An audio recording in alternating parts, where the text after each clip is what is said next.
모든 교양 남 얘기죠. 안 물어봐도 알려주는 남 얘기. 아날람 100회 방송 2부 시작하겠습니다. 문화평론가 이동기 대표님. 안녕하십니까. 안녕하세요. 인문의 그녀 시호님. 안녕하세요. 안녕하세요. 저는 작가 홍대선입니다. 자, 저희가 100회인데 네. 100회를 맞아서 하는 건 없습니다. 100회를 맞아 태무진 방송을 하고 있습니다. 그렇습니다. 저희가 할 게 아니라 여러분들의 많은 노력이 필요하다. 여행을 많이 가시면서 호텔스닷컴을 아날람과 호텔스닷컴 프로모션 페이지를 많이 이용을 해 주시고 많이 알려주시고요. 그리고 대마시안샵 많이 이용해 주십시오. 저에게 큰 도움이 되고 있습니다. 남 얘기몰도 있다는 거 잊지 말아주시고요. 그렇습니다. 남 얘기물을 또 잊으시면 안 됩니다. 근데 다들 덕분에 우리 100회 왔죠. 감사합니다. 안 감사해? 감사합니다. 덕분에 여기까지 왔어요. 난 어찌어찌. 나는 아직 배고프다. 배는 고프지. 배는 고파도 어찌어찌 여기까지 왔어요. 그래도. 교주는 아직 헝그리합니다. 그리고요. 제가 맞다. 진짜 수고가 많습니다. 맞아요. 네, 인정. 제가 이런 사이비 교주라든가 이런 사람들을 데리고 이렇게 어쩌지 이렇게 매주 편집하고 기획하고 정말 힘듭니다. 종교인이 옆에 있다는 거는 어릴 때도 느꼈지만 까다로운 일입니다. 제가 믿음을 부정하면 화내고 제가 야한 얘기만 하면 눈빛이 초롱초롱해지는 부녀자 시호님과 이 병약하시고. 아니 근데 야한 얘기하면 다 눈 초롱초롱 해주는 거 아니에요? 야한 얘기 좀 해줘봐. 나도. 분여자 이런 거라서 그런 거 아니고? 뭐 그래 내가 고백할게. 나는 눈두덩이 때문에 눈이 안 떠져.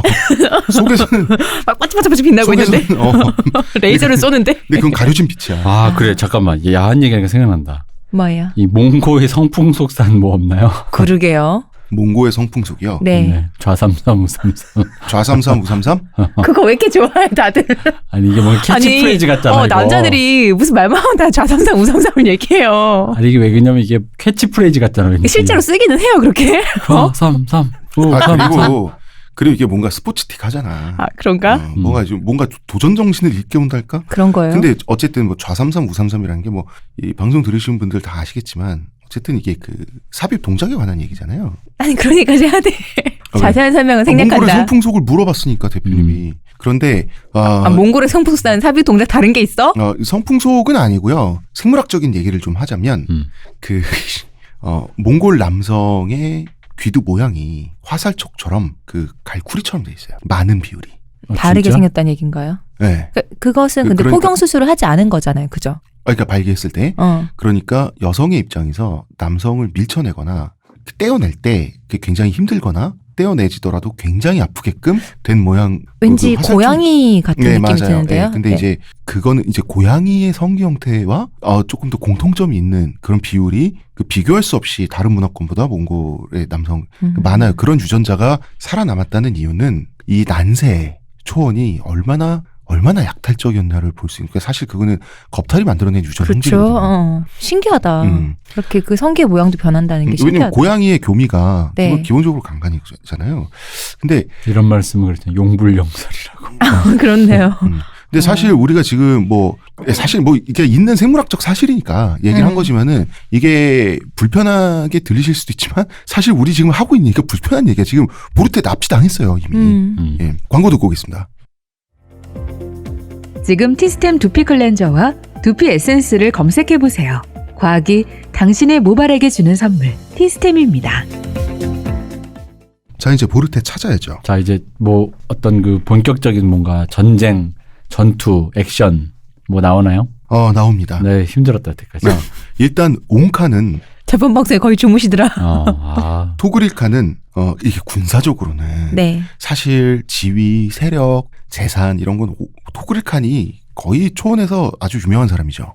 뭐 최고는 아니지만 그런데 군사적으로는 이미 자무카의 재능이 옹칸을 넘어섰어요. 20살짜리 청년이. 그래서 옹칸도 이걸 알아요. 그래서 옹칸은 총사령관을 자무카에게 맡깁니다. 그러니까 4만 대군의 총사령관을 자무카가 하는 건데 이게 어떤 거냐면 태무진이 나중에 몽골 초원을 통일하고 나서 네. 세계를 상대로 전쟁을 벌일 때 몽골의 그 정예병이라고 하는 숫자 있죠. 네. 처음에 그 세계 전쟁을 시작할 때 10만 명이었어요. 엄청 많네요. 많은 건가요? 많은 거 아니에요? 정예병인데? 아니 그 정예라는 게 그냥 다. 그냥 군사 다. 그리고 초원의 전체 인구는 한 100만 명에서 100만 명 조금 이상으로 추산되거든요. 근데 원래는 20만 명이어야 하지. 왜냐? 그 초원 통일 전쟁을 하면서 그 남성 인구의 반 정도가 사라지거든요. 이게 반 정도 사라진 건 사실 준수한 편이야.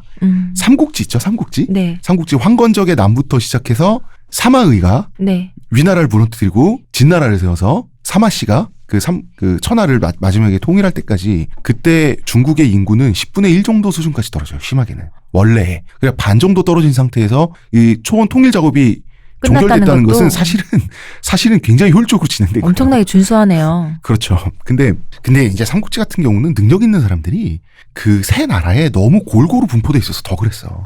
참 신기해. 이게 왜 그런 얘기 하잖아요. 영웅이 난세를 만드는가, 난세가 영웅을 만드는가, 뭐 이런 얘기 하잖아요. 그래서 그런 비슷한 시기에 그렇게 뛰어난 사람들이 한꺼번에 있었다는 것도 참 신기한 것 같아요. 약간의 시소가 발생해야지 이게 그 분쟁이 일찍 끝나요. 평화가 맞아. 일찍 오고. 비등비등하면. 그러니까 천하 삼분지계라고 하는 거 굉장히 낭만적인 말이지만 역사 발전이나 민중의 입장에서 천하 삼분지계 진짜 끔찍한 거예요. 그냥 조조가 싹 통일해 버렸잖아요. 그러면 훨씬 평화롭고 역사는 더 훨씬 빨리 발전해요. 전 사실 네. 비슷한 생각한 게 옛날 오바마 대통령이 당선됐을 때 네. 미국 사람들이 뭐 심지어 미드나 미국 네. 쇼 프로나 이런 데서 엄청 열광했단 말이에요.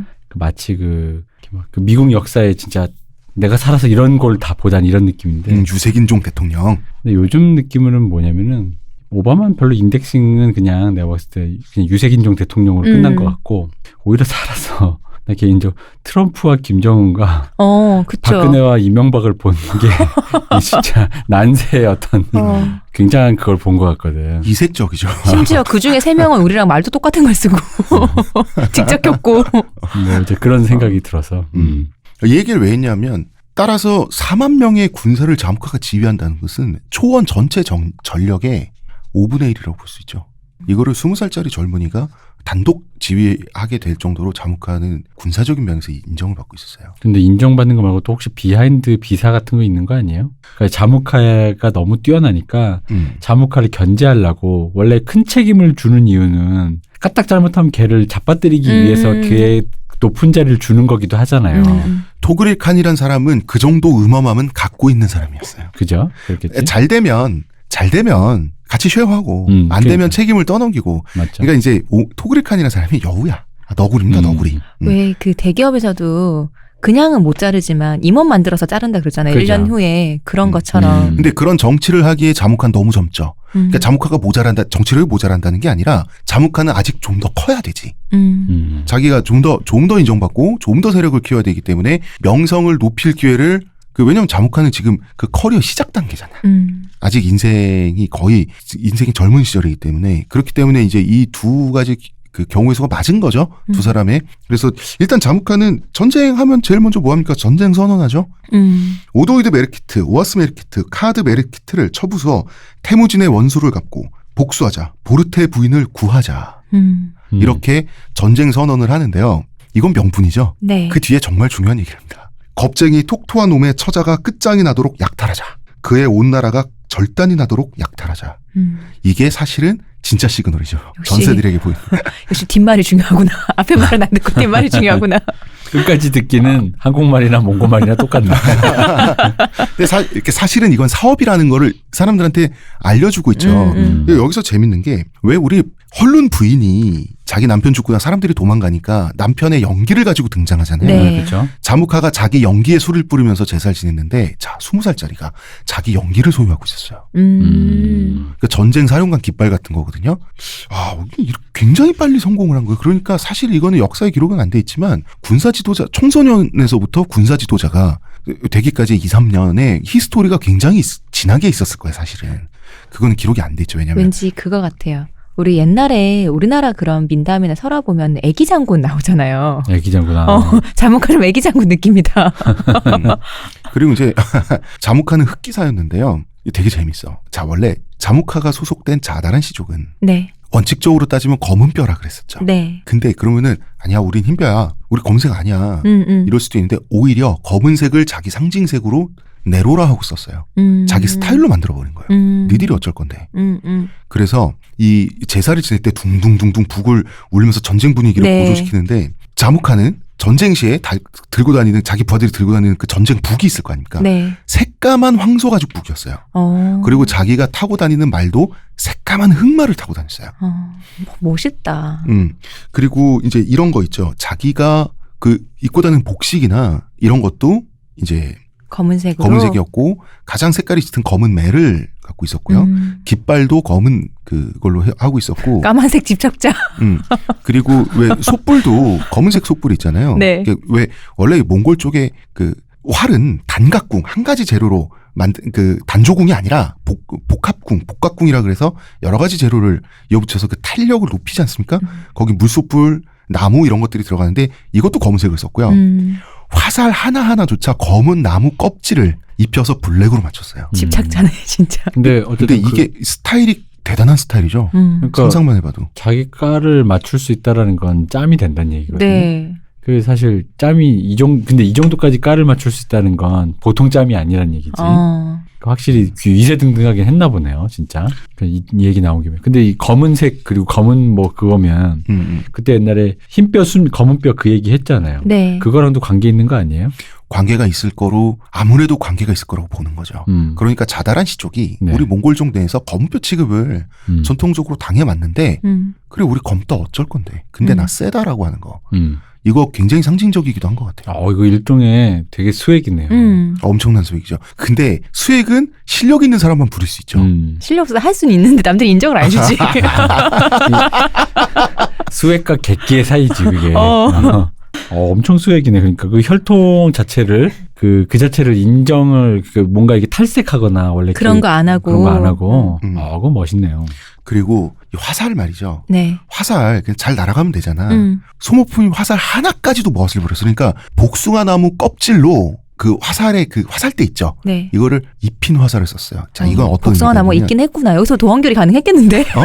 여기서 도원결이 가능했겠는데. 복숭아 나무가 없으니까 수입품이란 얘기죠. 성공했다는 얘기지. 아니 근데 이 동네가 굉장히 그래도 성공했다 그랬으니까 뭐 왜냐면 굉장히 물자가 부족한 동네인데 유난히 깔에 집착을 하길래 자무카는 멋있어 보이는 거에 집착을 하던 사람이었고요. 그 스타일을 중요시했고 실제로 정말 멋진 남자로서 마초로서는 굉장히 성공한 멋진 마초였어요. 그 복숭아나무 껍질 왜 이 화살은 자무카의 것일 수밖에 없다는 화살을 왜 고집했겠어요? 이유는 하나잖아.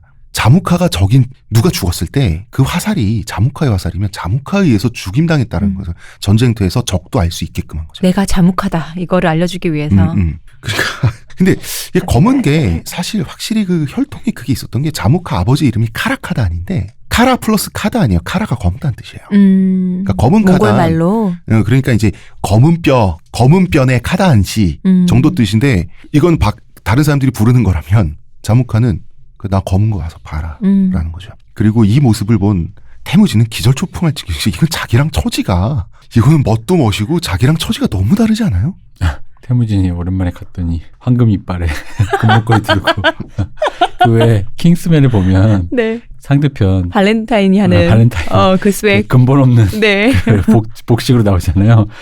영국인이 딱 싫어하는 미국인의 그 근본 없는 복식 있잖아요. 해피밀 주고 그 스냅백을 수트에 스냅백 입고 그런 느낌 아니었어요? 아니지. 자무카 그런 느낌은 아니죠. 자무카는 사실 무서운 남자죠. 사람을 잘 죽이고 전쟁을 잘하는 사람이니까 그 수액이 근본 없다고 무시하기에는 굉장히 위압적이지. 그리고 자기 연기에 술을 뿌리면서 제사를 지내면서 그 검은색을 보였더라고는 굉장히 상징적이죠. 그러면서 자무카가 태무진을 괴롭힐 기회를 태무진을 좀 친구를 시험할 기회를 놓치진 않습니다. 내가 1만을 모을 테니 원래 자무카 측에서 2만 모아야 되죠? 네. 너는 너대로 1만을 모아봐라. 너무하잖아. 오랜만에 만나서. 아니, 그러니까 나한테 왜 그래? 계속 반띵을 해주네요. 처음 4만, 나 2만, 너 2만. 제 친구한테 다시 1만씩. 그럼 나 1만, 너 다시 1만. 무카야 내가 뭐 섭섭하게 했니? 무진이 어쨌든 4만에서 1만으로 줄었다. 근데 사실 자무카는 자기가 2만을 다 모이긴 했어요. 그러니까 사실은 이 친구라는 녀석이 몇 명이나 모아오는지 보자라는 거죠. 근데 태무진은 7명. 태무진은 정말 핏똥을 싸가면서 전쟁에 참여 좀 해달라고 구걸하고 다녔나 봐요. 어디서 뭐 한 몇십 명, 100명?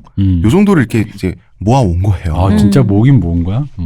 근데 이게 1만 명 모으랬는데. 아니, 근데 사실 또 이게 지금 판이 크게 벌어졌으니까 너 약탈 한번 해볼래 하면서 얘 영어방이잖아. 너 나랑 약탈 한번 해보지 않을래? 읍수하고 다녔겠죠. 그렇지. 그래서 이제 자무카가 총사령관이 됐으니까 집결 장소를 정했는데 오논강의 발원지, 그 몽골족에게는 중요한 장소죠. 여기로 이제 집결을 했는데 이때 태무진하고 옹칸, 토그릴칸 그리고 토그릴칸의 동생이 있습니다. 자카간보라고. 이 세 사람은 군사를 이끌고 며칠 늦게 도착을 했어요. 그럼 자무카가 먼저 도착해 있고. 예, 도착해 있었는데 태무진은 사실 이제 원래 먼저 올 수 있었는데 이제 토그릴칸하고 자기 양아버지니까 그래도 먼저 가 있는 건 좀 예의가 아니라고 생각했는지 자기 양아버지를 기다려가지고 아유 같이 합시다 하고 이제 늦게 같이 도착을 한 거예요. 근데 이때 자무카가 토그릴칸하고 토그릴칸의 동생하고 어르신들이죠. 그다음에 자기 안다인 태무진한테 호통을 칩니다. 최고사령관이니까 호통칠 수 있죠. 총사령관이 눈보라가 쳐도 비바람이 몰아쳐도 집결 시각을 엄수하기로 하지 않았던가. 장난치나 우리는 몽골이다. 이런 말을 합니다. 남의 피를 좀 끓게 하는 그런 남자네. 아, 그런 게 좀 있죠. 근데 이게 사실은 야지 놓는 걸 좋아하는 거죠. 야지를 잘 놓은 게 우리는 몽골이다 라고 하면 태무진은 할 말 없죠. 근데 우리는 몽골이다라는 말에서 뭔가 몽골 외에 다른 부족은 살짝 좀 무시하고 있죠. 사실은 한 방 먹은 거지 토그릴칸이. 근데 늦었으니까 할 말은 없죠. 그렇죠. 이런 식으로 야지도 굉장히 잘 놓는다. 아니, 그러니까 얘가 지금 뭔가 어린데도 생각하는 수가 좀 많은 거라고 느껴지는데. 여러 수를 두네. 지금 뒤늦게 생각났는데 네. 태무진한테 군사를 모아보라라는 거는 다른 의미도 있을 것 같아. 뭐 이런 거지. 그러니까 태무진을 조금이나마 뭐 어떤 작은 우두머리라도 하나 해줘야 지분을 만들어 주려고. 그렇죠. 맞아. 그냥 일개 병사가 아니라. 맞습니다. 그죠? 어떤 의미냐면 어쨌든 내 이름이라도 팔아서라도 어쨌든 뭘 좀 모아서 그쪽 대가리가 조금이라도 대가리라도 되면 얘가 나중에 어쨌든 이 전쟁에 이긴다라고 전쟁하면 뭐 질 거라고 생각하고 전쟁한 사람 없으니까. 그러고 나면 태무진한테 어쨌든 명분을 좀 줄 수 있잖아. 얘도 뭐 그리고 우두머리니까. 태무진의 전쟁을 빌어서 지금 하고 있잖아요. 그죠? 그러니까. 그리고 태무진이 낙동강 오리알이 안 되죠, 전투에서. 그죠? 뭐 혼자서 뭐 할 거야. 근데 어쨌든 100명을 모아오면 그 100명 사이에 둘러싸인 채 그 100명이 약탈하고 있을 때 그 사이에서 어쨌든 지휘자가 되는 거고 자긴 가만히 있어도 그리고 그 100명분의 물자를 약탈한 물자의 100명분을 자기가 배급을 해주게 되죠. 태무진이. 그러면 어느 정도 명망을 쌓게 되는 거죠. 그러니까 그 기회를 준 거죠. 이 친구가 젊은데 머리가 좋아. 몇 수를 보고 하네요. 좋다. 자무카 투덕한. 일단 먼저 자무카는 지금 현재 메르키트 세시족이 어디에 있는지를 이제 그 첩보를 통해서 파악을 하고요. 파악을 하고 그 작전을 공유를 합니다. 근데 이때 마침 그 자무카가 때를 잘 골랐어요. 새 메르키트 시족이 각각 다른 곳에 야영하고 있었어요. 흩어져 있을 때 각계격파해야 될 거 아니야. 운까지 따르는 남자야. 아니 이 때를 맞춘 거죠. 자무카가 맞춘 거예요. 집결 일시를 자기가 정했고 메르키트족을 파악하고 있었으니까. 맞췄담 능력이고 이렇게 그래 능력 있네. 능력 있는 남자네. 호감 있는 남자에게 물을 대준다. 그러니까 자무카 목표는 당연히 신속한 각계격파죠. 문제는 초원에서 4만 명의 전사가 모이면 그걸 누가 모릅니까? 그렇죠. 빠글빠글한 걸. 그리고 메르키트도 굉장히 기동력이 있는 집단이었어요. 그렇기 때문에 오아스 메르키트가 습격을 당했다고? 그러면 근처에 있던 아무리 멀리 어느 정도 거리에 떨어져 있어도 신속하게 전사들이 가드 메르키트와 오아스 메르키트가 당연히 달려옵니다. 그러면은 결국은 예상치 못한 때 예상치 못한 장소에서 허를 찌르는 것밖에 없는 거예요. 먼저 이 비옥한 삼각지를 메르키트족이 갖고 있었다 그랬죠. 네. 그렇기 때문에 메르키트족의 야영지는 삼각지가 만들어지려면 항상 물줄기가 흘러야 되잖아. 네네. 이 복잡한 물줄기를 따라 있었어요. 메르키트족은. 그러니까 이 복잡한 물줄기를 유역을 차지하고 있었다는 거는 그만큼 잘 나갔다. 힘이 있었다. 그런데 강인 호수랑 다르잖아요. 네. 길게 굽이굽이 이어져 있잖아요.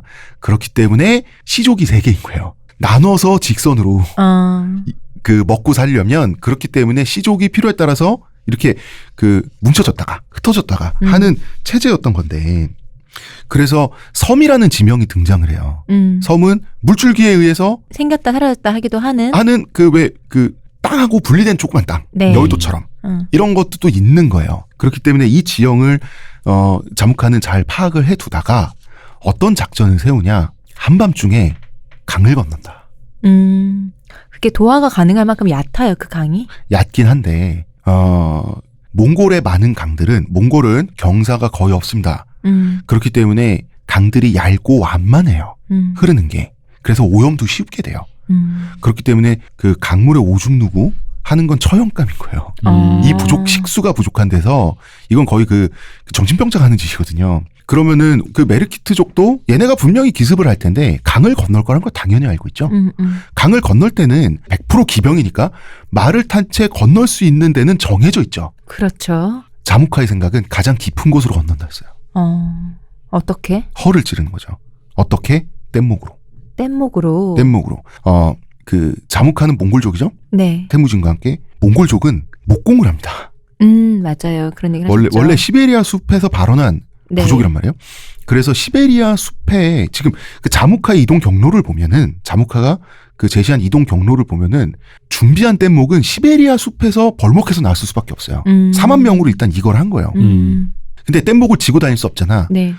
몽골 사람들은 게르를 지을 때 그 몽골 초원 사람들 게르가 레고식으로 돼 있어요. 다 해체 조립, 못 없이 해체 조립이 가능한 레고 같은 게 게르란 말이에요. 네. 항상 유목을 해야 되니까 뗏목도 그렇게 만들었을 거라는 거죠. 그래서 이 뗏목을 가지고 가장 깊은 곳으로 갑니다. 상상도 못하는 곳으로. 상상도 못하는 곳으로 가장 깊은 곳으로 갑니다. 깊은 곳으로 가서 뗏목을 조립한 후에 말에 탄 채 건너서 무태 다다르자마자 말에 오른 채로 바로 진격하는. 바로 약탈과 기습을 시작하는 작전을 그 자무카가 세운 거죠. 자무카가 찍은 장소는 킬코강이라고 하는 강이었어요. 이 강은 낚싯대를 가진 어부가 강물 위에서 낚시를 했던 강이었어요. 즉 깊은 강이죠. 일부러 깊은 데를 고른 거예요. 근데 그렇게 많은 사람들이 뗏목 위에 말을 탄 채 전열에서 떠내려온다는 걸 생각하면은 또 새벽이나 이럴 때 했을 거 아니에요. 아 물론이죠. 약간 어스름할 때 한밤중에. 엄청날 것 같아요. 생각만 해도 그 비주얼이 진짜 장중할 것 같아요. 엄청나죠. 이게 뭐냐면 당연히 얇은 물을 건너서 메르키트족의 생각에는 그 말들로 다그닥다그닥 올 줄 알았는데 강줄기를 따라서 약탈 이 코스가 정해져야 돼. 기습 코스가. 이거는 메르키트족도 당연히 예상하고 있으니까 마음의 준비를 하고 있는데 전혀 엉뚱한 가장 취약한 부분으로 치고 들어오게 돼 있는 거예요. 그리고 이게 지금 뭐냐면 사람과 말이 그대로 함께 뗏목을 타고 그대로 이제 그 강을 도하하는데 이거 보는 순간 그냥 그 장면에 압도돼 버리니까 4만 명이거든요. 엄청날 것 같아요. 엄청나죠. 진짜. 이게 킬코강 도하 작전이라고 저는 책에 이제 기록을 했는데 킬코강을 건너면 보라 초원이라고 하는 초원이 바로 나온다. 이 장소 선정이 기가 막힌 게 초원이 나온다 그랬죠. 네. 4만 명의 병사들이 진열을 이루면서 곧바로 산계해서 쳐들어갈 수 있잖아요. 공간이 있잖아요. 이거를 찍은 거예요. 그래서 자무카는 뗏목을 미리 만들어서 미리 분해한 거예요. 그리고 한 번에 조립해서 바로 다 건너버린 거예요. 순차적으로. 그래서 거의 순식간에 4만 명이 메르키트족의 야영지 한복판 안으로 4만 명이 들어가게 된 거예요. 그래서 자무카가 돈 벌만해. 이길만 하네. 장군할 만하다.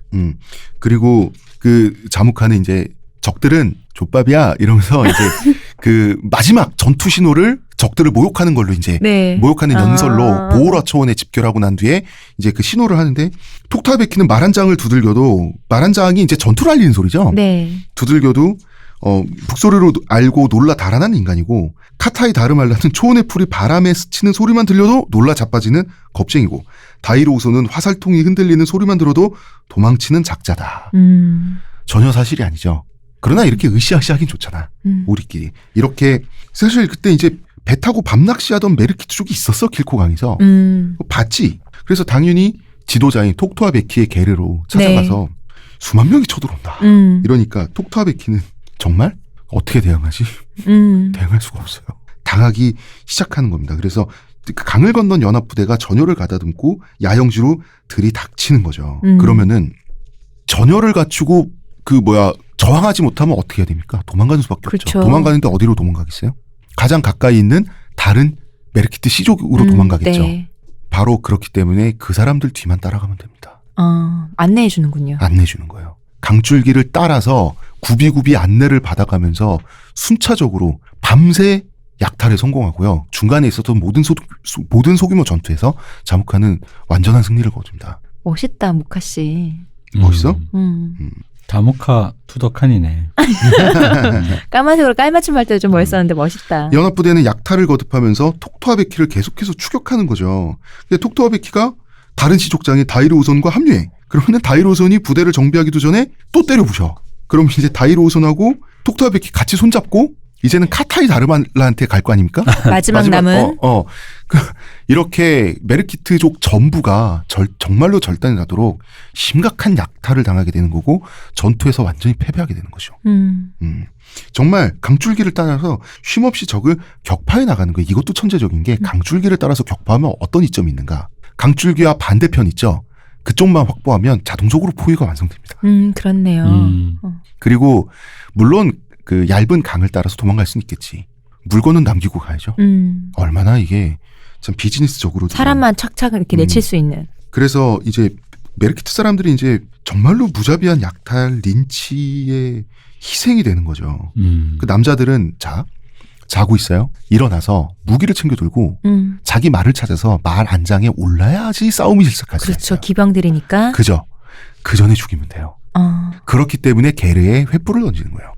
뜨거우면 나와야 되죠. 그렇죠. 나오는 족족 죽이는 거죠. 근데 그건 진짜 약탈의 기본 전술이잖아요. 약탈의 기본이긴 해. 남자들을 죽이는 게 먼저고요. 그 다음엔 이제 여성들을 약탈을 합니다. 이렇게 전투가 벌어지고 있는데 얼마나 아수자장이었겠어요. 비명소리, 사람 죽이는 소리에다가 횃불, 그리고 진짜 꼭대기에서 지휘하는 자무카 입장에서야 굉장히 깨끗한 광경이지만 거기 있는 사람들은 그 현장에서 이리 뛰고 저리 뛰고 하는 사람들이 정신이 없잖아. 이 한복판에서 태무진도 어쨌든 지휘관 중에 한 명으로 참전을 했음에도 불구하고 네. 혼자 전열을 이탈해서 보르테를 찾고 있었습니다. 그렇지. 보르테를 찾으러 간 거니까. 아니, 왜냐면 이 난리통에 죽으면 어떡해. 그렇죠. 근데 이제 보르테도 메르키트 쪽 사람들한테 휩쓸려가지고 네. 그 자무카의 설계대로 움직이고 있는 거지. 여기서 저기로, 여기서 또 이제 또 다른 시 쪽으로 계속해서 이제 그 피난을 밤새 가는 행렬에 보르테도 껴 있었는데 피난 가면 뭐합니까? 갈 때마다 계속 따라잡혔다 그랬죠. 네. 이때 보르테가 참 보르테 신세가 기구한 게 옹기라트족의 미녀라고 했죠. 네. 예, 미녀 부족의 원래 아가씨였다고 했죠. 피난을 갈 때도 그 보르테를 수레에 태워서 메르키트 남자들이 끌고 간 거예요. 근데 이 수레가 밀폐형 수레였어요. 못 나오게? 아니, 그런 것도 있는데 얼굴이 눈에 띄면 누군가 반드시 데려갈 것이니. 반드시 채서 반드시 당할 것이다. 반드시 데려갈 것이니. 예쁘니까. 그러니까 그 마음이 뺏길까봐야 이 여자의 신변이 노출될까봐. 걱정될까야 뭐 어느 쪽에 좀 더 가까운 거. 뺏길까봐. 그 외모 때문에 감 나가는 재산이었던 거죠. 마치 이제 금고에 넣듯이. 그러면서 이제 그 밀폐된 수레에서 하는데 그 수레엔 또 이제 코아 그친 노파도 있는 거죠. 보르테는 이제 돌봐주는. 그 둘이 얼마나 우정이 컸겠어 사실. 그 끌려가가지고 온갖 고초를 당하면서 그러고 있었는데. 근데 또 이제 그 또 수레도 멈추게 된 거예요. 아수라장 속에서. 네. 그러니까 그때 태무진은 보르테 이름을 부르면서 보르테 하면서 계속해서 전장을 헤매고 있었던 거예요. 이때 보르테가 수레 안에서 태무진의 목소리를 들은 거예요. 세상에 그 시끄러운 난리통에. 태무진 제 맘대로 뭐 이렇게 설정이 되는 건가요? 태무진 혹시 사자우 이런 거 되는 거 아니야? 뭐 정우성 같은 사람을 이렇게 좀 설정하고 싶다. 근데 태무진은 참 얄궂게도 달이 무척 밝은 밤이었어요. 이 날이. 근데 이제 이 날은 자무카가 선택한 날이죠. 네. 달이 밝아야 약탈하고 그렇죠. 그 작전을 승리하기 좋잖아요. 자기가 이제 항상 후방의 높은 지대에 있게 돼 있어요. 총사령관은 그 전투를 다 조망해야 되니까. 네네. 그러니까 그걸 위해서 이 날을 선택한 거죠. 보름달 만월의 날을 자묵한 선택을 한 건데 평지 같은 경우에는 그 나무로 된 재단 같은 걸 쌓아가지고 높게 해서 같이 이동을 합니다. 이럴 때는 이제 소나 말 여러 마리가 끌고 가는. 왜냐하면 그 높이가 중요해요. 내려다 봐야 되니까. 그러나 그 배려해줘서 지휘관 자리까지 준 자기 안다는 혼자서 저렇게 쏟아지고 있으니 자무카 입장에서 그게 그 장면이 눈에 안 띄었겠지만 자무카가 봤으면 어처구니 없었겠지. 그거는 다 약탈이 끝나고 나면 그 안에 있겠지. 보르테는 사실 자무카 입장에서. 근데 하지만 태무진 마음이 급하죠. 근데 밀폐형 수레에 갇혀 있으니 못 찾는 거야. 마침 목소리가 들려서 이제 그 뛰쳐나오게 된 거예요. 보르테와 코아 그친 노파가. 근데 그 말들이 히잉거리고 불타고 있고 태무진을 못 찾는 거지. 네. 못 찾는데. 소리는 들렸는데. 못 찾는데 그리고 사람의 눈높이가 아니잖아. 말을 타고 있으면. 네, 네. 보르테는 걷고 있는데. 근데 그리고 투구도 쓰고요. 그다음에 전투를 할 때는 이 유무민족들은 그 염료 같은 걸 써가지고 얼굴에 칠을 하나요? 그 주술의 의미로 칠을 하기도 하고. 그리고 그 변발도 말이죠. 그리고 평상시에 갑옷을 안 입은 모습을 본 적이 없는데 그 갑옷을 본 적이 없어. 보르테는 태무진이 입었을 갑옷을 그렇잖아요. 원래 갑옷을 소유한 사람이 네. 아닌데 뭐 자무카가 한 벌 줬겠지. 그러니 알아볼 수가 없었는데 말고삐를 알아본 거예요. 왜냐? 당신은 공산품이란 게 없잖아요. 아, 그렇네. 뭐 공장에 있어서 찍어 돌리는 게 아니니까. 네. 말고삐 같은 모든 물건은 다 각자가 색깔과 모양이 고유한 물건이에요. 다 만든 거니까요. 근데 이 가난한 집안에 말고삐가 몇 개나 있었다고. 9개밖에 없을 거 아니에요. 말이 9마리니까. 네. 그러니까 그 솜씨를 알아봤구나. 우리 집 말고삐 다 DIY니까 자기가 만들었을 수도 있겠지. 그 말고삐를 메고 있는 말을 본 거예요. 보르테가. 그래서 근데 찍힌 거 그 아니야? 말도 보르테를 알아볼 거 아니야. 얘 주인이잖아. 그래서 그 보르테가 말고삐를 잡자마자 말이 멈춰요. 자기 옛날 여주인이잖아. 그러니까 태무진 이상하잖아. 얘가 갑자기 왜? 말이 갑자기 섰지 하고 딱 보니까 말고삐를 누가 잡고 있어. 보니까 보르테인 거예요. 그래서 따라란. 태무진은 이제 말에서 내렸고 이때 몽골 비사의 표현에서 그 몽골 비사의 가장 감동적인 대목이 두 가지가 있는데 첫 번째가 이겁니다. 있는 그대로 말씀드리면 두 사람은 누가 먼저랄 것도 없이 서로를 힘차게 끌어안았다. 사랑 좋다. 그리고 이제 드디어 사랑하는 아내와 재회한 거지. 그리고 네. 이제 태무진은 어리버리 되기 시작합니다. 약탈의 이익, 군사적 명성 이건 더 이상 중요하지 않아. 애초에 이 전쟁은 태무진의 입장에서는 아내를 찾기 위한 전쟁. 그래서 태무진은 보르테 찾자마자 이제 이 전투가 빨리 끝났으면 좋겠어. 왜냐면 위험하잖아. 그렇지. 기껏 안전하게 빨리 가야 되는데. 자기 아내를 안전하게 그 자기 집에 데려가고 싶잖아. 그래서 옹칸이랑 자무카에게 전가를 보냅니다. 순직무관 전가를 보내요. 아내를 찾았다. 보르테 찾았으니까 가자 이제 다. 보르테 찾으려고 한 전쟁이니까요. 이제 그만 집에 갈까요? 그런데 4만 명의 대부대가 보르테 찾자고 모인 거가 아닌데. 그러게나 말이에요. 옹칸과 자무카 입장에서 황당한 시간이야. 그래서 도굴칸과 널씨눈. 내가 소갈머리가 없네. 눈치가 없네 이거. 그리고 물론 자무카는 자기 안다가 아내를 되찾길 원하지. 그러나 전쟁은 끝을 맺어지를 지어야 돼요. 왜냐하면 지금 끝낸다고? 쟤네 반격하라고? 아직 다 절단을 못 냈는데. 그래서 토그릴칸과 자무카는 태문진의 전가를 그대로 씹습니다. 그럴만해요 그거는 사실. 지금 눈치 없이 굴어 이거. 그리고 이제 그 와중에 이제 결국 자무카는 그 마지막 거점까지 파괴하면서 그 세 시족장 중에 한 명을 생포하는 것까지 성공합니다. 그리고 태무진한테 줘요 나중에. 그 전투의 뭐랄까 농공 행상이 끝나고 네. 태무진한테 줘요. 그 시족장을 처형하라고. 왜냐하면 이 시족장 한 명을 처형하면서 전투는 마무리가 되는 거예요. 죄인을 응징하면서. 마침표가 그렇게 끝나는군요. 예. 그래서 태무진 그래 고마워. 이렇게 해서 그 포로를 넘겨받은 다음에 부룩한 칼둔에 데려가서 처형시킨 거죠. 예, 이렇게 태무진의 토템인 그곳에 가서. 그래서 이렇게 그 시족장 3명의 강대한 시족장 중에 하나가 이렇게 이제 가셨군요. 가시게 된 거죠. 네. 그리고 이제 보르테 찾고 코아그친도 구했는데 네. 벨구테이한테는 자기 어머니 소치겔이 중요하잖아. 그쵸. 그 소치겔을 이제 찾는데 이 사람은 이제 별다른 경력도 없는 그 가난한 그 늙은 전사한테 넘겨진 거예요. 그래서 이제 포로들이 계속해서 쌓일 거 아닙니까? 네. 메르키트 포로들이 벨구테이는 포로들을 후드려 팹니다. 우리 어머니 어딨냐고. 그래서 맞는데 별 수 있습니까? 벨구테이니까 또 힘도 세잖아요. 매일 장사가 없죠.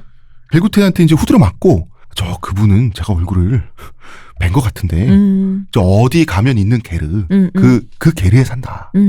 보니까 벨구테이는 아마도 느낌이 쎄했을 거야. 그 게르 꼬라지가 잘 사는 게르가 아니야. 어디 가도 그렇게 허름한 사람에게. 소치겔은 미모나 나이나 없으니까 그냥 허름한 사람한테 그 첩으로 맡겨지게 됐군요. 넘겨지게 된 거예요. 네, 이런 류의 장면들이 영화에 나올 때마다 항상 이런 게 아쉽더라고요. 뭐가요? 이왕이면 태무진이 보르테만 찾지 말고. 그니까. 좀 이게 소치겔도 찾아서. 소치겔도 좀 찾고 좀 그런 장면이 나야 되는데 이 소갈머리가 반으로 찾았다고 편지까지 보내죠. 그 어지러울 때 또 편지는 또 어떻게 보냈어? 전가를 보내고 말이야. 사람 보내서. 그런데 결국 소치겔은 난 건 벨구테이가 아들이 자기는 나서가지고 이렇게 하고 백대를 죽여놓고는 이놈이. 좀 그렇다. 그래서 자 여기서 몽골 비사의 표현대로라면 소치겔은 아들이 자기를 찾는 목소리를 게르 바깥에서 들은 거예요. 그러면서 이렇게 통곡했다라고 적혀 있어요. 기록돼 있어요. 이거는 본 사람들이 적은 거예요. 우리 아들들이라고 하는 것은 태무진과 벨구테이트 카사르 모두를 말하는 거죠. 네. 우리 아들들이 저렇게 장성해서 군대를 지휘하는 번듯한 사내들이 됐는데 나는 보잘것없는 남자의 여자가 되어 있으니 부끄러워서 어떻게 아들들 얼굴을 보겠는가. 수치스러웠겠지. 이게 소치겔 탓도 아닌데. 아닌데 근데 이게 참 이게 여성차별적인 거긴 한데 여자 입장에서. 아니 근데 몽골은 원래 이런 곳이라. 그래도 아들한테 보여주긴 싫겠지. 왜냐하면 아니 보르테는 남편한테도 보여줬는데 왜. 소치겔은 누더기를 입고 있었어요. 꼴이 너무 말이 아니다 내가. 그래서 벨구테이가 게르문을 열고 들어갔을 때 소치겔은 아들의 얼굴을 볼 수 없어서 다른 쪽 문을 열고 튀어나갔다고 하는데 양가죽 누더기 차림이었다. 그러니까 가죽이 왜 통가죽을 쓰는 경우가 있고 통가죽을 하고 남은 짜투리 가죽 있죠. 짜투리를 누덕누덕 기운 곳이라. 그러니까 좋은 대우를 못 받고. 그렇죠. 네, 살았던 거죠. 어떤 취급을 받고 살았는지. 핍박과 박대를 받았겠죠. 박대를 받으면서 착취를 당하고 성적으로나 노동적으로나 그랬을 텐데 그리고 숲으로 도망갔다고 기록돼 있어요. 그리고 다시 못 찾았다라고 돼 있는데 이 대목이 의심스럽다는 거죠. 그 당연하지. 방금 목소리를 듣고 방금 도망간 여자를 맞아. 어떻게 못 잡아? 못 쫓아가. 남자들이 엄마를 잡는다 그러면 안 되지. 어떻게 못 쫓아가? 그리고 이미 자무카의 지휘에서 일대는 완벽하게 장악돼 있어요. 이쪽 그러니까요. 군사들에 의해서 저 어머니 잡아라 이러면 잡아줄 텐데. 바로 게르에서 방금 두 발로 뛰쳐나간 여인을 놓쳤다? 다시는 그녀를 찾을 수 없었다라고 하는데 이게 말이 안 되거든요. 근데 실제로 이후 소치겔은 다시는 등장하지 않아요. 여기서 사라져요. 그래서 제가 생각하기엔 저뿐만의 생각은 아니지만 소치겔은 자살했을 것이다. 근데 왜 기록을 이렇게 했는지는 이렇게 뭉개놨잖아 기록이. 네. 이거는 사실 확실하게 말씀드릴 수 있어요. 몽골은 이때 당시 초원의 문화라고 하는 건 지금도 그렇지만 자살을 완전히 금기시합니다. 그래요? 무조건 살아남는 게 이기는 거고 진리고 정의예요. 살려고 하는 게 절개를 위한 자살, 수치감에 의한 지조를 위한 자살 같은 건 농경 문화의 소산이에요. 보는 눈이 많은 사회, 인구 밀도가 높은 사회의 소산이지. 사람이 귀한 곳에서는. 사람이 귀한 곳이고 항상 이동하면서 먹고 살아야 하는 유목민에게 자살은 굉장히 금기시되는 거고 굉장히 터부시하는 겁니다. 실제로 종교적으로도 무속에서. 그래서 저는 자살일 수밖에 없다라고 생각을 한다는 거죠. 정황상 볼 때 그죠? 정황상 볼 때 그리고 이후 벨구테이가 보여주는 분노. 를 볼 때도 그런데 벨구테이는 아마도 어머니가 자결하는 모습이나 그러니까 자기는 막지를 못한 거죠. 그 찰나의 순간 그리고 자결한 직후의 모습을 발견했을 거라고 봅니다. 그래서 벨구테이의 분노라는 거는요. 이때 당시에 거의 광기에 해당해요. 그 눈을 자식된 몸으로 그 꼴을 보고 나서 우리라도 비슷해지지 않았겠어요? 그 세상에는 또 이렇게 그나마 화를 내주고 이렇게 찾는 자식도 있지만 이거보다 더 못한 거 우리 많이 보지 않습니까? 갔더니 이런 미천한 사람의 여자가 되어가지고 수치스럽게 자결하라 하면서 엄마가 그럴 수 있어. 그러면서 목을 베는 자식들도 있을 거예요. 맞아요. 있을 겁니다. 근데 벨구테이는 적어도 그러진 않았어요. 근데 벨구테이는 또 다시 벨구테이 마음은 무엇일까? 벨구테이는 무슨 이렇게 네토라류의 핍박류 캐릭터야. 근데 이제 태무진은 전쟁을 끝내자 그랬고 이때까지만 해도 평화주의자였단 말이야. 네. 더 이상의 피는 흘리지 마라. 말자 나 아내 찾았다 그랬는데 그러면 원래 벨구테이가 이때까지 그래도 형이라고 형 말 들었어요. 태무진이 가장이니까 실질적인 가장은 혼론이지만. 네. 근데 이때 태무진은 벨구테이를 말리지도 못했고요. 말릴 생각도 감히 못했어. 자, 형인 백태를 자기가 죽여. 도망갈 때 소치겔은 남겨두고 자기 어머니는 챙겨서 도망가. 그 결과 소치겔이 이렇게 됐어. 소치겔이 이렇게 된 모습을 벨구테이가 봤어. 이 상태에서 벨구테이는 이 포로를 학대하기 시작합니다. 메르키트 포로들을. 근데 되게 재밌는 게 이게 활의 문화지 않습니까? 네. 그러니까 팬다라고 하면 우리는 몽둥이로 패다고 네. 생각하는데 활의 문화라서 고두리살을 씁니다. 우리 전에 얘기하셨었죠. 그 새를 잡을 때 썼다는. 그치 몽툭한. 네. 그 곤봉 형태의 활. 네. 이 화를 무수히 쏘아대는 거죠. 메리키트족 포로들에게. 어마어마하겠다. 말하자면 이제 그 몽둥이에 해당하는 몽둥이 구타에 해당하는 당시 초원의 그거인 거죠. 몽둥이 찜질을 화살 찜질로. 그러면서 되게 재밌는 얘기를 하는데 내 어머니를 찾아내라라고 외치면서 포로들을 학대했다라고 기록이 돼 있어요. 이 찾아내라는 내 생각에는 살려내라겠지. 슬프다. 태무진 가족의 야영지를 습격해서 이 여자들을 약탈해간 메리키트 전사들이 300명이었대요. 많이도 왔다. 9명 잡자고 300명이. 벨구테에는 포로들을 고문해가지고 이 300명 약탈대의 멤버들 있죠. 다 찾아냅니다. 다 죽여요. 그리고 이렇게 기록돼 있습니다. 그들의 친척에 이르기까지 라고 돼 있어요. 다 도륙합니다. 벨구테이 존윅. 전 이번 에피소드 제목은 정했습니다. 벨구테이 마음 무엇? 그리고 그러면은 전사들을 죽여 친척까지 죽이면 이 사람들의 아내들은 남죠. 네. 뭐 최소 수십 명? 이 뭐야 100명도 넘겠죠. 수백 명이겠죠. 이 수백 명을 다 자기의 노예로 만들어요. 첩으로 삼아요. 그 첩인데 본처가 한 명도 없어. 그러니까 성노예로 삼았더니 자기 어머니에 대한 복수를 이렇게 하는 거죠. 예. 존윅. 에피소드 제목 이게 나을 것 같아요. 슬픈 벨구테의 칼춤. 그러니까 납치 사건과 관련된 그 모든 그 실행하는 사람들, 네. 생존자 그 전사들, 살아남은 사람들은 모두 벨구테이의 노예로 전락을 하게 됩니다. 근데 이 사실 경제적으로 보면 벨구테이는 갑자기 부자가 된 건 맞아요. 갑자기 노예가 막 기백 명이 생긴 거잖아요. 근데 그렇게 노예를 내가 데리고 있으려면 노예를 먹여 살릴 재산도 있어야 되는 거 아니에요? 예를 들어서 노예가 사람만 있어갖고 될 100명인데 거 아니잖아요. 100명인데 음식이 80명밖에 없어. 나머지 20명 죽이면 그만이에요. 벨구테이는 지금 아니 그때 그거보다는 이거지. 이 사람들이 원래 그냥 노예 거렁뱅이가 아니라 이 100명의 노예라는 건 이 사람들 100명분의 재산이 있었을 거 아니야. 당연하죠. 근데 그건 다 내 그거는 거지. 그러니까 누군가가 다른 사람이 재산은 약탈했을 수도 있잖아. 약탈하고 사람만 남았을 수도 있잖아요. 그거는. 아니죠. 그 사람을 약탈한다고 하는 것은 유목민들은 말이죠. 유목민들은 그 가축이든 물건이든 다 그 사람과 함께 다닙니다. 그러니까 나한테 만약에 내가 대표님한테 약탈당했어. 상상하기 싫지만 나한테 딸린 물건과 가축 이런 거 있죠. 이거 한 세트로 같이 다니는 거예요. 그런 거예요. 그러니까 대표님 그렇죠. 그렇기 때문에 그 유목민들은 전쟁을 할 때도 다시 딱 같이 이동을 해요. 가축과 재산이. 그렇기 때문에 그 사람들을 잡는 순간 동시에 그 사람들을 부양할 수 있는 그 경제력도 생긴다. 이거는 대표님 말씀 맞는 얘기예요. 사실 그 유목민의 경제 구조가 그래요. 그러니까 100명을 노예로 삼았다는 건 그 사람도 원래 또 잘 살았다며. 그러니까 100명분의 어떤 충분한 여력을 자기가 소유했다는 건데 난 갑자기 얘기를 들으니까 내가 진짜 사람이 꼬이긴 꼬였나 봐. 왜요? 벨구테이 이 새끼 일부러 화난 척한 것 같아. 진짜. 남들보다 더 먹으려고. 못 살아. 내가 더 먹어도 화를 지금 말릴 수가 없죠, 사람이. 그러면 만약에 물론 대표님 농담이지만 그러려면 친척에 이르기까지 도륙할 이유가 없지. 그거야 내 취미 생활이지. 근데 이게 웃긴 게 태무지는 노예 제도를 싫어했고 네. 본인이 노예 생활했잖아요. 나중에 노예제를 폐지해요. 근데 그 전까지는 벨구테이를 어쩌지 못했어요. 왜냐하면 자기가 할 말이 없어요. 할 말이 없지. 그래. 이건 놔둘 수밖에 없잖아. 할 말이 없어요. 있으면 안 돼. 벨구테이한테 만약에 노예는 나쁜 거야. 어서 해방시켜주도록 해. 근데 솔직히 그럴 수가 없잖아.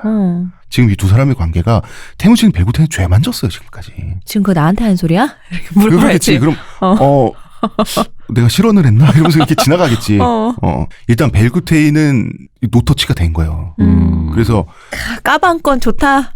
그리고 자무카와 토그리칸의 입장에서도 애초에 명분이 약탈당한 여성을 되찾는 거기 때문에 이 벨구테이의 분노에 대해서 놔둬야지. 그렇죠. 벨구테이도 어머니가 약탈 당했으니까. 그렇지. 어차피 이거 연합군 성격인데 벨구테이도 전쟁 명분의 주인공 중에 하나예요. 네. 그러니 벨구테이에게 노예가 된 여성들 얼마나 학대를 당했겠습니까, 사실. 힘들었겠죠. 그러니까 학대를 했는지 모르겠지만 최소한 아주 인간적인 대우를 받지는 못했을 거라는 거 우리 쉽게 예상할 수 있잖아요. 벨구테이 엄마가 안 죽었다고 그 여자들이 안 힘들었을까? 그러게요. 그렇네 진짜. 그렇네. 벨구테이 자식 아무리 생각해도. 벨구테이 마음 무엇?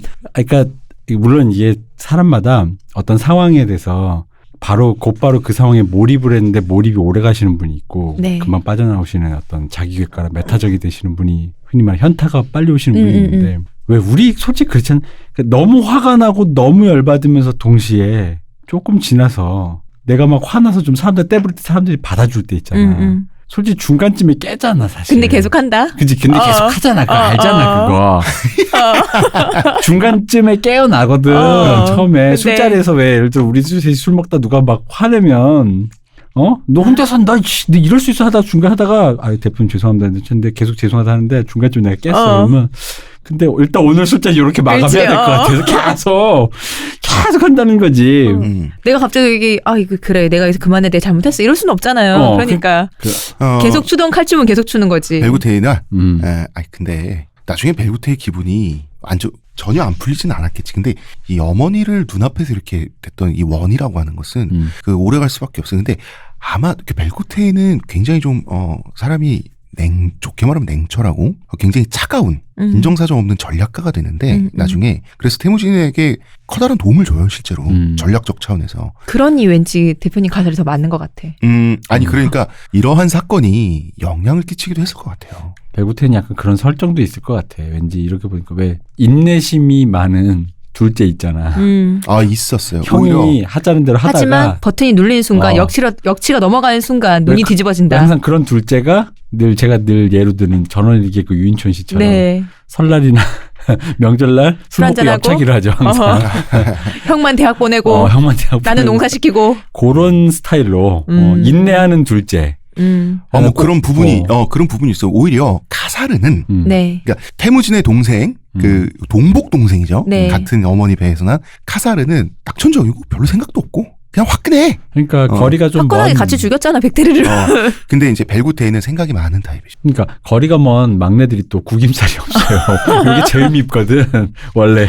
맞아. 그러니까 그 둘째가 아마 그 인내를 하다가 꼭지가 열리면 형도 못 말리는. 엄마 그런 아빠도 못 말리는 타입이구나. 그런. 근데 말릴 명분도 없어. 말리면 내 사람 새끼도 아닌 거야. 그러니까 전원일기에서도 그 유인촌 씨가 꼭 이렇게 술 먹고 그럼 엽차기 김용곤 날 씨가 때, 다 받아주잖아요. 아무 말도 안 해요. 거기 최고원 선생님도 아무 말 안 해요. 거기서. 맞거든. 아무도 안 말려 그거. 딱 그거네. 이게 둘째는 이렇게 서럽다. 그게 둘째도 없는데. 자, 태무진의 생애 최초의 전투는 이렇게 끝나게 됩니다. 그래도 어쨌든 진짜 처음 전투해가지고 승리를 했어요. 얻는 것도 많고. 아내도 찾아오고. 일단 경험이란 걸 하게 되는 거죠. 그리고 사실 이런 이렇게 돼 어지러운 형국에 뭐랄까 사람 목숨 파리막 같을 텐데 특히 여자 아슬아슬할 텐데 자기 아내도 찾고 성공했네.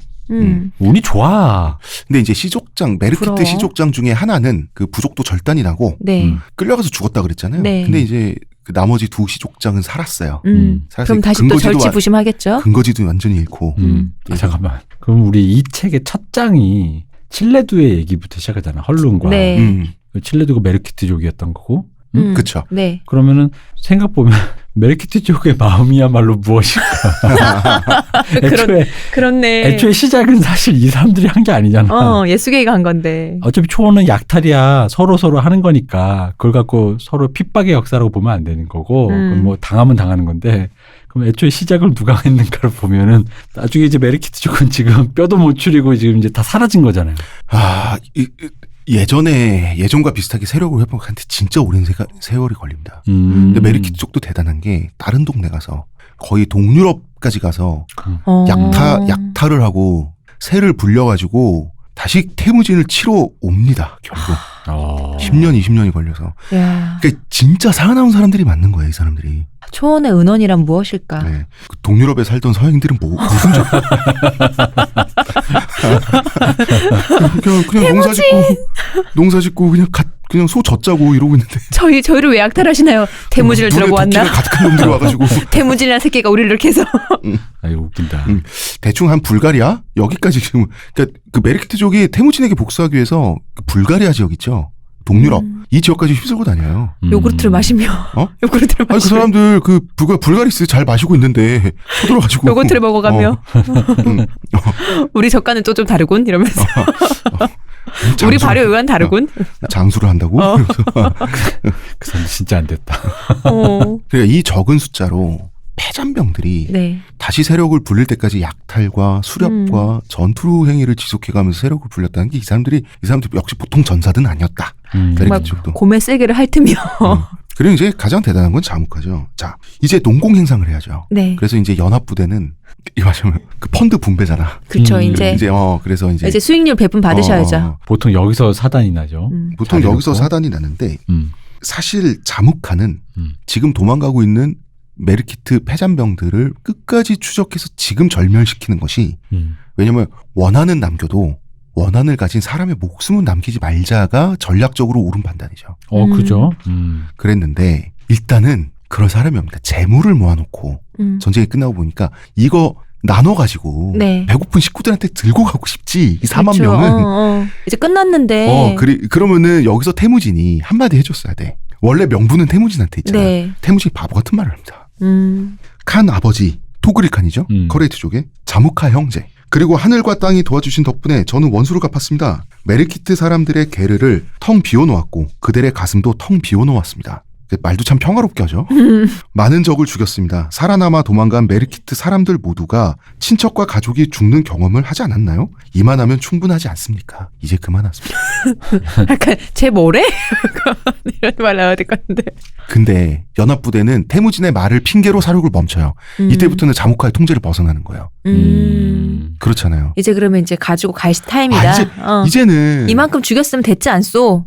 이제는 재물을. 근데 그 마음이 있긴 했는데 그걸 자무카가 자꾸 이제 계속해서 쫓아라 죽여라 하고 있는 거를 태무진이 이제 그만하면 되지 않을까? 그렇지 이렇게 됐다는 얘기잖아요. 옳다구나.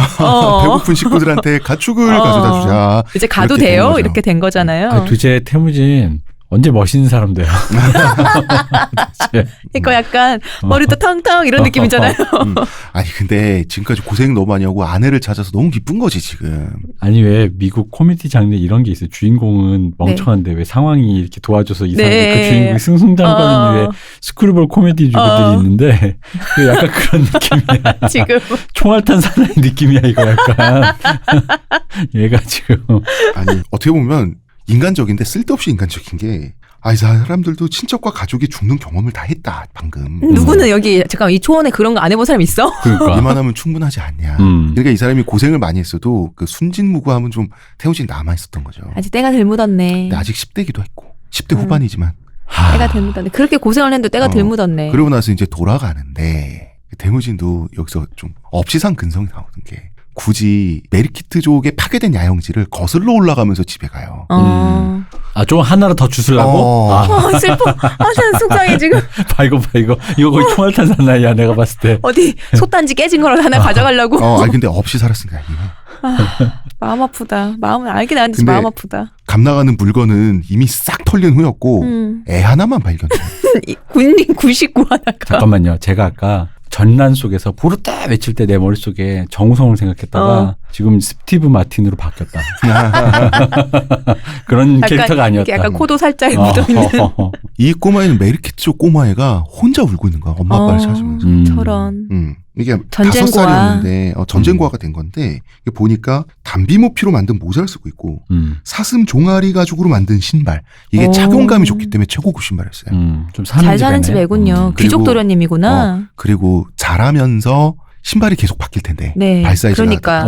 그치. 이 최고급 신발 신겼다는 건 있는 집 자식. 그러네. 근데 이제 부유한 집의 자식인데 그러니까 입고 있는 옷만 그런 거고 어른인데 이 복장으로 하고 있으면 빨가벗겨져 있었겠죠 당연히. 당연히 약탈 대상인데 애들 사이즈란 건 그냥 스킵이잖아. 우리 애 입힐 수도 있는 사람 마음이 좋았네 뭐 그 사람들. 그러니까 마침 근데 그게 다른 것보다 덜 중요하죠.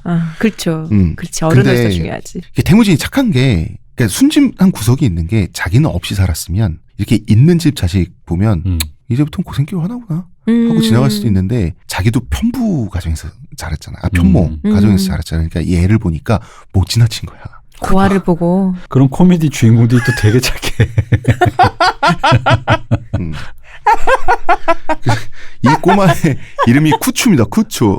쿠추. 네, 그 훗날. 네. 이 꼬마는 훗날 그 몽골 세계 제국의 네. 초대 대법관이 됩니다. 근데 이 쿠추라는 꼬마애를 이제 태무진이 주워다가 감나가는 거나 어디 진짜 시온이 말때 깨진 솥단지라도 하나 굴러다니는 거 있을 거 했는데 애만 그냥 이렇게 한 거야. 그래가지고 얘를 군식굴 데려왔어. 근데 지금 찾은 보르테한테 우리 애기 세주가 생겼어. 이럴 순 없고 애를 지나칠 순 없잖아. 그래서 어머니 헐룬한테 데려간 다음에 근데 여기서 대단한 거는 헐룬한테 바로 데려가거든요. 헐룬도 전쟁에 참여했다는 얘기죠. 전사로서. 같이. 그래서 헐룬한테 데려가서 어머니가 키워주시면 안 되겠냐고. 왜 어른들이 그런 얘기해요. 제 주변에도 그런 얘기하고, 그러니까 아기를 이제 키워보면은 애들 자꾸 클수록 아쉽다는 거예요. 아기 때 너무 예쁘대. 그래갖고 저한테도 막 농담을 야 너 애 낳으면 내가 키워줄게. 너 얘는 아기를 키우는 게 그게 너무 아기가 살냄새 막 이쁘고 하잖아요. 어머니 이제 그거 다 잊으셨죠? 그런 거 한번 다시 느껴보시라고. 제가 또 얘기하지만 그런 코미디 주인공이 또 착한데 대책이 없다. 맞아. 내가 보기엔 태무지는 그런 캐릭터야. 스크롤 코미디에 나오는 맞아. 그런 캐릭터야 지금. 지금까진 그랬어요. 적어도 지금까지는. 그래서 헐룬은 허락을 해줘요. 여기서 알 수가 있죠. 자, 군식구 하나 늘고 마는 걸로 인간관계가 파탄이 나는 지금까지 세계였어요. 태무진 가족은. 헐룬이 흔쾌히 허락했다. 이제는 전쟁의 성공에 의해서 많은 약탈, 이제 재산이 생겼다는 거죠. 폈다, 애기 이제. 하나 정도는 괜찮다. 물론 우리는 재산이 생겨서 많은 재산이 생겨서 폈다라고 했을 때는 그 방법이 뭐 주식이 됐든 사업이 됐든인데 그러면 지금의 초원의 세계는 약탈로. 약탈과 사륙을 해야지 부자가 되는 그런 그 잔인한 세계였다는 걸 다시 한번 알 수가 있는 거죠. 갑자기 이제 계속 나오시지 않겠지만 나코 아저씨가 또 생각이 나요. 나코 아저씨 엄청나게 부자라면서. 그럼 그 아저씨는 끊임없이 약탈을 한 건가? 아니, 그럴 경우에는 싸움 잘하는 부족 있죠. 부족을 용병으로 계약을 하면 됩니다. 예를 들어서 약탈로도 막아주고. 약탈에 막아주면서 그러니까 그거는 조폭들이 자릿세를 뜯는 상납이기도 하지만 근데 이 상납이란 게 되게 웃긴 게 만약에 자릿세를 뜯기는 사람을 갑이라고 놨을 때는 고용의 형태예요. 네. 조폭을. 그러니까 나코 아저씨에게는 재산이 많잖아요. 옵션은 많아요. 용병을 많이 써서. 그죠. 내가 뭐 약탈 굳이 안 해도 될 정도 재산이니까 애들은 계속 걔들이 새끼 낳고 하니까 불려지고. 그쵸. 또 약탈도 안 당할 수 있게 용병을 쓰고. 그럼 무력을 사용하지 않고 무력을 사용하지 않을 거면 고용을 하는 방법도 있어요. 말코 아저씨가 초원 최강자인 줄. 아니에요. 나코 아저씨가 그러니까 스폰서란 얘기 아니에요. 조폭들 계속 이렇게. 우리 여기 관리하게. 아마도 그랬겠죠. 나코라는 성 뒤에는 나코 세첸도 아니죠. 나코 베키도 아니죠. 나코 칸도 아니에요. 그러니까요. 그런데 양이 그렇게 많다? 이 사람은 그러니까 평민 계급, 목동 계급인데 떼부자잖아. 그러면은 주변의 전사 집단에 비위를 맞춰주면 그만이에요. 조금씩 이렇게 우리 조금 줄 테니 우리 약탈하지 말아라고 하면 되니까. 그럼 되죠. 그리고 보호도 해주시라. 그럼 그만이지. 그러니까 알고 보면 초원 최강자라니까. 그러니까 오래 살아남은 사람이 강한 사람이죠. 그럼요. 이제 4만 명의 연합부대는 기분 좋게 해산합니다. 네. 커레이트 군대 당연히 돌아가죠. 그리고 모집한 이런저런 부족, 씨족, 네. 낭인들 이런 사람들 다 자기 몫을 챙겨가지고 갈 길을 떠났죠. 네. 그러면 이제 자무카를 원래부터 따르던 자무카 휘하 전사들 그리고 자달한 씨족이 남죠. 네. 네. 그럼 갈 길 가야 될 거 아니야. 그러면은 이제 태무진만 남은 거야. 태무진 가족만. 그럼 태무진 가족은 초원에 이 정도 규모의 약탈로 원한을 뿌려놓고 다시 살던 데 가서 우리 가족만 살기에는 12명이서 오손도손 산다는 생각을 한다는 것 자체가 이제는 미친 생각이 되는 거예요. 이제는 태무진도 무력이 필요한 거예요. 그렇네요. 근데 태무진한테 무력이 어디 있어? 근데 마침 자무카가 니휘하 전사를 모아봐라고 해서 모았던 100명은 있잖아. 네. 그럼 이 100명을 해산시킬 것인가? 근데 이 100명을 데리고 있으려면 아버지 예수게이의 용병업의 길을 걸어야 돼요. 근데 태무진은 싸우는 법을 몰라. 싸워본 적이 없어요. 지휘해본 적이 없어. 어떡할까? 일생일대 기로에 선 거예요. Y자 길에 선 거예요. 지금 전사무리의 먹잇감이 돼서 엄청난 고통을 겪은 게 벌써 2번째잖아. 그러니까 운이 좋았기에 망정이지. 멸망할 뻔했다고. 그래서 목가적인 생활, 이 사람 원래 목동이 꿈이었다 그랬죠? 목동의 꿈을 이뤄도 문제야. 이제는 가만히 안 놔도. 나코 아저씨 같은 사람이 되면 되는데 너무 멀다 그건. 게다가 태무진 가족은 예수게이 때문에 타타르족과도 철천지 원수예요. 그 강성한 메리키트족과 타타르족 이 민족 전체야. 미움을 받으면서 목가족 생활을 한다? 말이 안 됩니다. 그래서 이제 그렇다고 전사의 삶을 살자니 복수에서 재복수에 재재복수로 이어지는 그 무한한 순환골이 있죠. 네. 여기에 들어가야만 하는 거. 하는 수 없이. 그러니까 태무진은 지금 아까 우리 얘기했지만 아직은 순진한 사람이잖아요. 네. 전체 저 사람들도 불쌍해요. 그만둬용. 이런 사람인데 근데 우리 가족이 절멸당할 위험에 처할 수 있도록 놔둘 수는 없죠. 그래서 이제 그 길로 뚜벅뚜벅 걸어 들어가나요. 그래서 태무진은 자무카 무리에 합류하기로 합니다. 자무카 무리는 전사 집단이죠. 그래서 전사의 삶을 살기로 합류하게 결심을 하게 된 거고요. 자무카 무리에서 목동은 할 수 없나? 자무카 무리에서 목동은 할 수 없나? 할 수 없어요. 자무카는 이미 칸에 위치해 있는데 안다기 때문에. 자무카는 스스로 그런 행동을 할 수 없어. 일단 처음엔 그랬어요. 그래서 그래도 어쨌든 친구 회사에 취직은 할 수 있네. 예, 친구 회사에 이사로 취직한 거죠. 자기 친구 운도 좋아. 이 캐릭터 뭐야? 우도 갖고 싶다, 그치? 이 캐릭터 뭐야 이거? 나도 알고 싶다. 왜 이렇게 웃어? 도그릴칸하고 네. 도그릴칸의 동생은 기분 좋았나 봐. 약탈에 엄청 성공해서. 네. 기분 좋다고 사냥까지 떠들썩하게 하고 가요. 근데 웃긴 게 부룩한 칼둔 그 부족숲을 네. 헤집고 사냥을 쓰끈하게 하고 합니다. 아니 이거 자기 양아들인 태무진이 모시는 토템인데 거기서 사냥 실컷 하고 무슨 상관이야? 이러면서. 무슨 상관이야. 내가 어르신인데 난 내 덕분에 아내도 찾고 저기 뭐 이러고 갔던 거. 아들 아버지가 좀 놀겠다는데. 그렇지. 근데 이거는 좀 약간 고의성도 보여요. 너 미신 믿니? 이 사람들 기독교인들이잖아. 맞네. 땅 밟기 하고 갔구나. 나는 그랬을 가능성도 난 보인다. 거기 오줌 누고 땅 밟기 하고 간 거구나. 그것도 있겠네. 그렇게 생각하니까 그건 종교적인 문제도 있고 거기에 더해서 왜 이게 한번 우리가 이걸 이렇게 했지만 네. 그 뭐라고 할까 이걸 일종의 그러니까 태무진한테 약간의 살짝의 그 야지랄까? 살짝 야지예요. 자기 힘의 약간의 그거가 그러니까 너가 사는 곳, 너가 소중하게 여기는 곳은 나의 나아발이나 마찬가지다. 그리고 이 일도 나의 그 어떤 영향력 아래 행사돼서 성공한 것이니 나를 잊지 말아라는 의미의 약간의 그런 그렇죠. 대대적인 사냥이라고 뭔가 하는 것은 태무진 몸에 억지로 타투 새겨주는 뭐 느낌이네요. 그런 느낌이죠. 그 느낌 있죠. 그런 느낌이네요. 잊지 그래서. 마라. 그런 느낌도 있죠. 그리고 기독교인데 토템을 왜 무서워합니까? 털고 하나님이 가는 거지. 계시는데. 그래서 이제 자무카 무리에 합류해서 그러면은 자무카 무리에 합류했다는 것은 이제는 그 가난한 그 새 강의 네. 발원지 그 사이 부르카 칼둔 밑에 그 척박한 데서 어떻게든 살아보려고 하는 게 아니라 자무카를 따라서 이동하는 전쟁도 하고 이동한다는 것은 자무카는 재산이 이미 많았어요. 그래서 굉장히 많은 수의 그 드릴루킨 그러니까 그 니루는 그 어떤 한 부족 집단이 있으면 시족이나 부족 집단이 있으면 니루는 그 중앙에 속하는 중심부에 속하는 귀족 집단이고 순혈 집단 네. 꼭 귀족이 아니어도 순혈 집단 이게 니루운이고요. 드릴루킨은 그 외부에서 들어오거나 혹은 내부에서 잘못해서 이렇게 지위가 좀 떨어지거나 네. 혹은 전쟁을 했는데 져가지고 낮은 신분으로 이제 강등됐거나 강등돼서 이제 그 포로로 네. 시작된 그런 사람들이 이제 목동도 하고 잡일해 주시는 분들 그렇죠. 태무진이 타이치우드 쪽에 끌려갔을 때 태무진을 도와주었던 솔두스 시족의 수령 소르칸 시라의 가족 이 솔두스 시족은 타이치우드 내에 원래 그 몽골 부족 타이치우드 시족도 몽골족의 일부니까 몽골족 내의 그 드릴루킨이었죠. 드릴루킨 부족이었죠. 이게 굉장히 여러 드릴루킨 집단을 그러니까 요새 회자를 치면 부서야 대기업에 이거를 완전히 이 사람들이 완전히 자무카에게 복종하고 있었고 자무카에게 절대적인 충성을 바치는 많은 수의 전사들이 있게 되는 거죠. 그러면은 자무카는 사실상 20살의 나이의 재벌이죠.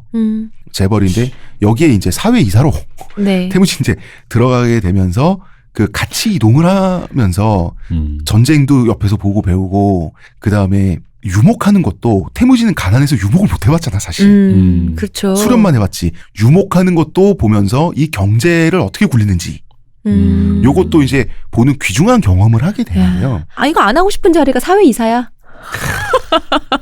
이때까지 태무진은 싸움의 삶에 완전 지쳐 있었어요. 너무 전사들 이 폭력 활동에 너무 많이 당하고 지쳐가지고 태무진 좀 그랬었는데 어쩔 수 없이 선택을 했는데 자무카가 좋은 자리를 준 거죠. 네. 그리고, 안다니까. 그리고 문제는 보르테의 배가 불러 오기 시작하는 겁니다. 초원은 괜찮다고 했잖아요. 내 애든 뭐 남의 애든 뭐 괜찮다면서. 원칙적으로 상관이 없는 거지. 사람 마음이 완전히 괜찮다는 건 없어요. 왜 그래서 완전 괜찮을 수도 있지. 나는 이거는 문화적인 거로 생각해. 그 몽골이라는 그 몽골, 러시아, 일본 합작 영화가 있어요. 왜 이 영화 얘기를 하냐면 거기에 나와 있는 태무진이 보르테한테 하는 행동이 네. 많은 역사학자들 그리고 이제 창작자들이 태무진이 이랬을 것이다라고 하는 그 상상해? 전형적인 이미지로 그려지고 있기 때문이에요. 뭐냐 보르테가 태무진이 의심하는 거야 보르테를. 태무진 생각에 내가 아닌 것 같아. 7개의 애인 거야.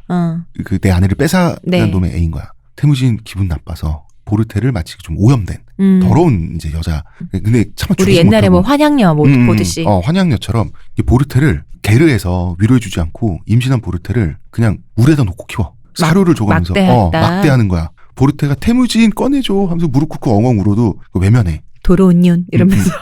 그러다가 태무진이 더러운 년 막 이러면서 그러다가 이제 보르테는 결국 아이를 낳고 네. 이게 보르테의 첫 번째 아이입니다. 아이를 낳고 태무진은 훗날 위대한 정복자가 되는 관대한 남자답게 보르테를 용서한다라고 돼 있어요. 근데 봐봐. 근데 이거 너무 우리 정서잖아요, 지금. 지금 그쵸? 정서고 우리가 상상하는 정복자 태무진을 바라보는 정서잖아. 실제 태무진은 말이죠. 보르테를 한 번도 탓한 적이 없어요. 아니, 보르테 탓이 아닌데 그건 당연히. 한 번도 탓한 적이 없고 그런데 제가 왜 그 첫째 아이가 그 7게르의 아이일 거냐고 생각하냐면 사실 역사학자들도 반반이에요. 당시에 몽골족 사람들은 그때나 보르테가 임신했을 때나 주치가 태어났을 때나 큰아들이에요. 그 다음에 나중에나 주치는 메르키트의 씨라고 그 광범위하게 얘기했어 사람들이.